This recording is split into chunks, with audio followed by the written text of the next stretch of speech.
जय माँ कामाख्या, जय माँ जगदम्बा। दोस्तों, सभी साधक साधिकाओं का स्वागत है मेरा चैनल कामाख्या के अघोरी में। दोस्तों, बहुत सारे साधकों का सवाल आया है कि गुरुजी वीडियो कब डालोगे। अभी नवरात्रि आ रहे हैं, ठीक है। अभी नवरात्रि का जो एक शुभ समाचार है वो मैं आपको इस वीडियो के बाद बताऊंगा। दूसरे वाला जो वीडियो होगा वो कल डालूंगा। आज जो आप लोगों के लिए लेकर आया हूँ मैं एक बहुत ही गुप्त शक्ति का साधना लाया हूँ, ठीक है। ये जो साधना है, ये साधना आप लोग, कई लोगों ने मेरे को सवाल किया कि गुरुजी कोई ऐसा शक्ति का साधना डालो जो मिनटों में काम कर सके। कई लोग मेरे को सवाल करते हैं कि गुरुजी ये जो शक्ति होगा कितने मिनटों में काम करेगा, कितने समय के अंदर काम करता है, ठीक है। तो जल्दी से काम करने वाला शक्ति का कोई साधना बताओ और जल्दी से सिद्ध करने वाला, ठीक है। तो अभी जो शक्ति का साधना देने जा रहा हूँ, इस शक्ति को अगर किसी ने सिद्ध कर लिया तो कोई सा भी कैसा भी काम दो, कितने भी बड़े से बड़ा काम दो, सिर्फ ज़्यादा से ज़्यादा 5 से लेकर 10 मिनट के अंदर आप लोगों को काम करके वो दिखाएगा। ये मेरा पक्का वादा है आप लोगों को। अगर ये साधना सफल नहीं होगा तो मैं अपनी तरफ से, कोई भी इंसान इस साधना को करेगा तो अपने पास बुलाकर उसको शक्ति ट्रांसफ़र करूंगा निःशुल्क। अगर ये साधना कोई सिद्ध करने में अक्षम हुआ तो, अगर एक दफ़ा में ही सक्सेस आप लोगों को ना मिला तो, परंतु उससे पहले आप लोगों को दीक्षा लेकर गुरु मंत्र जप करना होगा, सवालक जप दशांश हवन करना होगा। कई साधकों का सवाल होता है कि गुरुजी हम गुरु दीक्षित है। अगर गुरु दीक्षित हो तो आपको गुरु साधना देने में क्यों असक्षम है, क्यों मेरे पास आ रहे हो, ठीक है। अगर गुरु सक्षम होता तो मेरे पास नहीं आते। और आप लोगों को पता है कि दूसरे स्कूल में जब जाते हो तो उसमें बिना एडमिशन के आपका कोई उसमें शिक्षा नहीं देता। कोई भी स्कूल में जाओगे तो पहले आपको एडमिशन होना पड़ेगा, तब जाके उस स्कूल आपको शिक्षा देगा। तो उसी प्रकार ही किसी भी गुरु से विद्या प्राप्त करने के लिए उनसे दीक्षा लेना पड़ेगा, उनके लिए गुरु मंत्र को सिद्ध करना पड़ेगा, तब जाके उनके साधनों को सिद्ध कर सकते हो। और कई साधकों का सवाल भी होता है क्या गुरुजी ट्रांसफ़र में भी गुरु मंत्र सिद्ध होना चाहिए? नहीं, उसका कारण है साधना में क्यों गुरु मंत्र का सिद्ध होना ज़रूरी है और ट्रांसफ़र में क्यों ज़रूरी नहीं है। तो ये इसका कारण भी मैं आप लोग को आने वाले समय में इसका खुलासा करूंगा, आप लोग को बताऊंगा। तो बढ़ते हैं साधना की ओर। इस शक्ति का साधना क्या है? इस शक्ति का नाम है रैत्रराज, ठीक है। आप लोगों ने इसका साधना किसी में भी, यूट्यूब में हो, किताब में हो, आप लोगों ने सुना नहीं होगा, क्योंकि ये जो रैत्रराज का साधना है ये एक मोक्केल से मेरे गुरुजी को मिला था। और उन्होंने हमें, जो हमारे बाकी 5 गुरु भाई हैं, मेरे को मिला के 6 और आप लोग के दादाजी को मिलाकर 7 लोग, हम लोग यहाँ पे जो रहते हैं कामाख्या में, तो वहाँ पे हम गुरु भाइयों को ये शिक्षा उन्होंने दिया था। तो रैत्रराज कितना शक्तिशाली है, कैसे इसका साधना होता है, कितने दिन का होता है, नियम बंधन क्या क्या चीज़ है, वो आप लोगों को मैं बताता हूँ, ठीक है। तो बढ़ते हैं विधि की ओर कि इस साधना को कब से शुरू किया जाना चाहिए। ये साधना को आप चाहे तो ग्रहण के दिन से शुरू कर सकते हो, ये नवरात्रि के किसी भी समय से शुरू कर सकते हो, या फिर अमावस्या से शुरू करो। जिस दिन मंगलवार के दिन या फिर शनिवार के दिन अमावस्या हो उस दिन शुरू करो, या फिर किसी भी अमावस्या के 7 दिन पहले, या फिर अमावस्या से लेकर 7 दिन तक आप लोग साधना कर सकते हो। इन समयों से इसका साधना आप लोग कर सकते हो, ठीक है। अंधेर पक्ष चला हुआ हो, ठीक है, और शुभ मुहूर्त हो, ठीक है। जब तामसिक शक्तियों का समय हो, जैसे मान लो ये उसमें विशेष मुहूर्त कब होता है, जैसे आप लोगों को पता है, जैसे दीपावली आ रहा है, दीपावली के 7 दिन पहले से भी कर सकते हो या फिर दीपावली के दिन से कर सकते हो। 7 दिन का ये साधना है सिर्फ, ठीक है, सिर्फ 7 दिन का है। उसके बाद आप लोगों को करना क्या है कि ये साधना कहाँ पे होगा। ये साधना 2 जगह में आप लोगों को मतलब सिद्ध होगा। एक तो होगा शमशान घाट, जिसमें आप लोगों का बरगद का पेड़ हो, अगर ना हो तो भी शमशान घाट में आप लोगों को करना होगा। या फिर आप जहाँ पे जंगल में बरगद का या फिर पीपल का पेड़ हो तो भी चलेगा। तो ये दोनों पेड़ के नीचे होगा, अन्यथा शमशान घाट। ये 3 जगह में आप लोगों को हो सकता है ये सिद्ध, ठीक है। और बाकी कोई भी जगह में मत पूछना कि घर के अंदर, घर के बाहर। जब मैंने आप लोगों को विधि में बता ही दिया है तो तीसरा सवाल मत करना, ठीक है। मैंने वीडियो में विस्तार से बताता हूँ आप लोगों को, आप लोग अच्छे से ध्यान से सुना करो, ठीक है। तो आप लोगों को ये जगह में ही सिद्ध होगा। उसके बाद साधना कब से शुरू करना है? साधना आप लोगों को रात्रि के 12 बजे, सिर्फ और सिर्फ 12 बजे से आप लोगों को करेक्ट 12 बजे में बैठ जाना है, और तब से आप लोगों को 3:30 बजे के अंदर कंप्लीट करना है, ख़त्म करना है साधना को। उसके बाद प्रयोजनीय सामग्री आप लोगों को कौन सा लेना है। इसमें जो उपलब्ध जो सामग्रियाँ होगा वो सबसे पहला तो होता है एक देसी दारू का पौवा, ठीक है। देसी दारू हो या फिर शराब हो, जैसा भी हो, आप लोग कोई भी अच्छा जैसा भी हो ले लो, एक बोतल दारू का बोतल है, ठीक है। उसके बाद आप लोग को हर दिन एक काला मुर्गा आप लोग को लेना है। उसके बाद एक लोहे का चाकू, ठीक है। उसके बाद जो आप लोग माला से जप करोगे वो होना चाहिए मुंड की माला, जो वैशासिक विधि से संस्कारित किया जाता हो, ठीक है, वो मुंड की माला। सिर्फ काले हकीक ही वहाँ से उस वैशासिक विधि से संस्कारित नहीं होता, मुंड की माला भी होता है जिसको सिद्ध किया जाना चाहिए, और सिद्ध माला हो। अगर किसी का माला सिद्ध नहीं है तो हमसे सिद्ध करने का विधि ले सकता है, उन लोगों को बताया जाएगा। इस साधना अगर कोई करेगा तो वो लोग अपने माला को सिद्ध कर लो, और वो मुंड की माला से आप लोग को जप करना होगा। वस्त्र जो होगा, वस्त्र आप लोगों को निर्वस्त्र होकर बैठना होगा, या फिर एक काली धोती पहन सकते हो, शरीर में कुछ ना हो, ठीक है। उसके बाद आप लोग को सबसे पहला क्या होना चाहिए, भस्म आप लोगों को लाना होगा मंगलवार के दिन जाकर शमशान से। उस भस्म को सिद्ध करके भस्म का तिलक पहले लगा लेना है। और आसन जो होगा वो आसन आप लोग का कुशा का आसन हो, ठीक है। कुशा का हो या फिर काले कंबल जो होता है वो आसन में आप लोग बैठ सकते हो, ठीक है। वो आसन में कुशा के ऊपर आप लोग एक काला कोई भी कपड़ा वहाँ पे बिछा लो, उसके ऊपर आप बैठ सकते हो आसानी से, तो बैठ जाओ। उसके बाद जो आप लोग घेरा खींचोगे वो घेरा आप लोगों को लोहे के चाकू से आप लोग को खींचना होगा।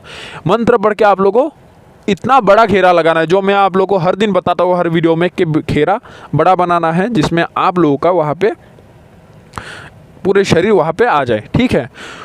उसके बाद आप लोग को करना क्या है, और यहाँ पे दोस्तों एक बात याद रखना, जो घेरा हो, घेरे के बाहर कोई भी सामग्री नहीं रखना है, ठीक है। ये खास ख्याल रखना, घेरे के बाहर कोई भी सामग्री नहीं रखना है, और जहाँ से शुरू करोगे वहीं पे ही आके वो चाकू को गाड़ देना है। कई लोग क्या करते हैं, घेरा एक से एक खींच के चाकू को अपने पास रख लेते हैं, वो मत करना।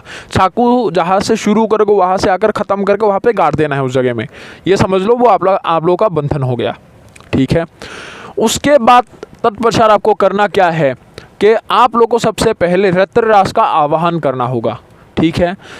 आवाहन का मंत्र होता है। मंत्र के बाद आप लोग को क्या करना है कि रत्ररास का जो मूल मंत्र है, मूल मंत्र को आप लोग को 31 माला हर रोज जाप करना है 7 दिनों तक, ठीक है। जो काला मुर्गा है वो जिंदा रखना है, और जो दारू है वो दारू उसी में ही उसका जो ढक्कन खोल के एक मिट्टी के पात्र में या फिर प्याले में वो दारू वहाँ पे डाल देना है, वहाँ पे रख लेना है।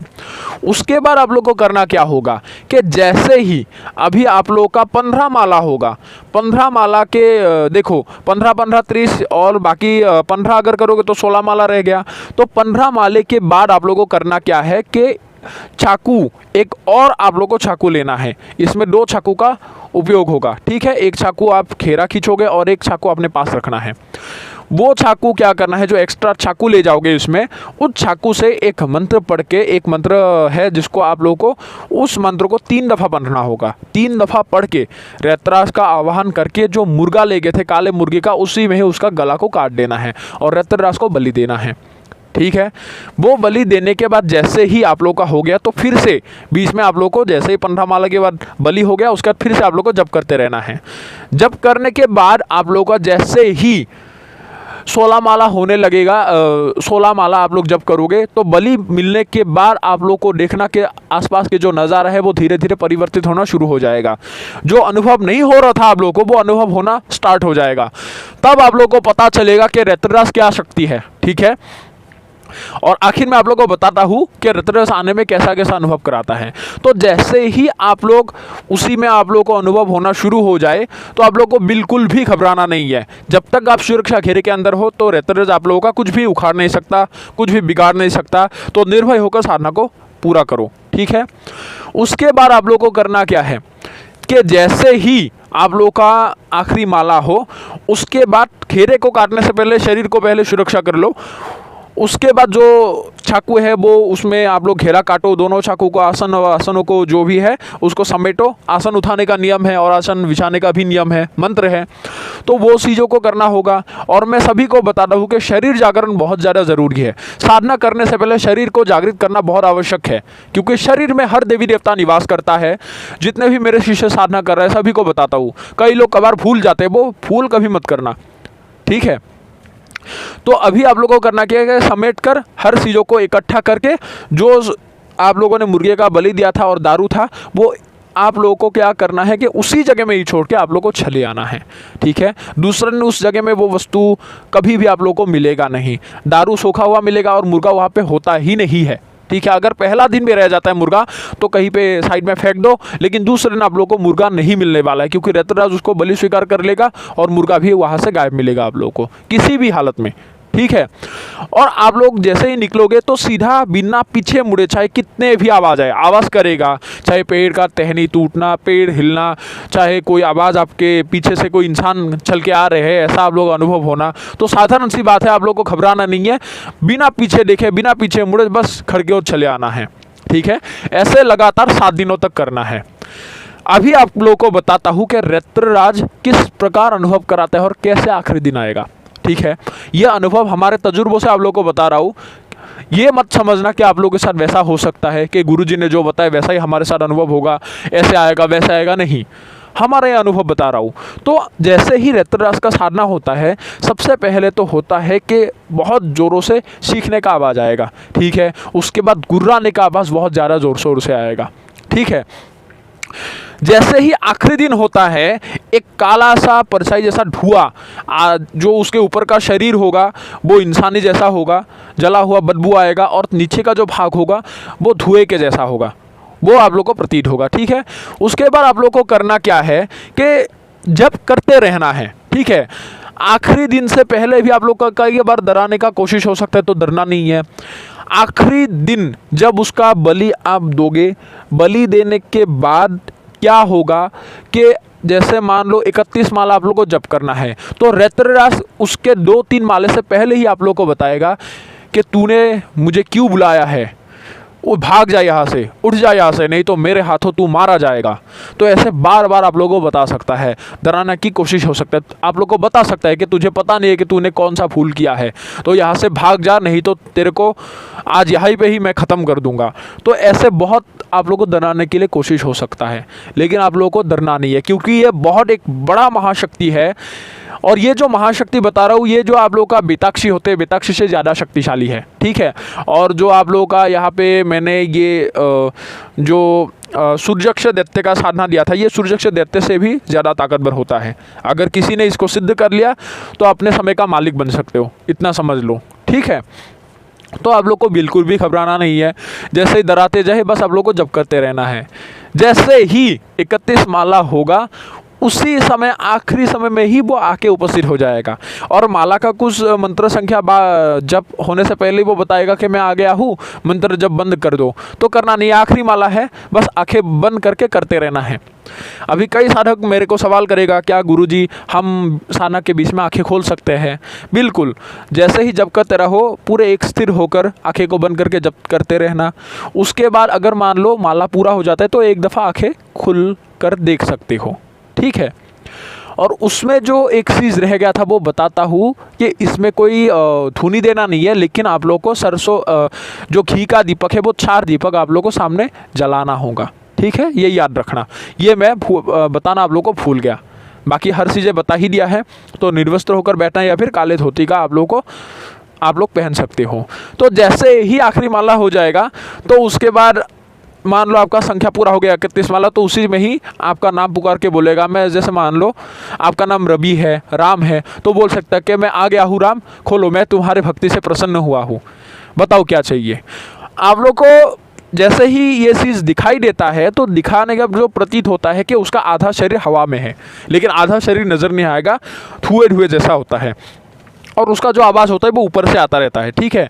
उसको देख पाओगे कैसा होता है, एकदम से पूरा हट्टा कट्टा एक इंसान का आधा शरीर आप लोगों को दिखाई देगा।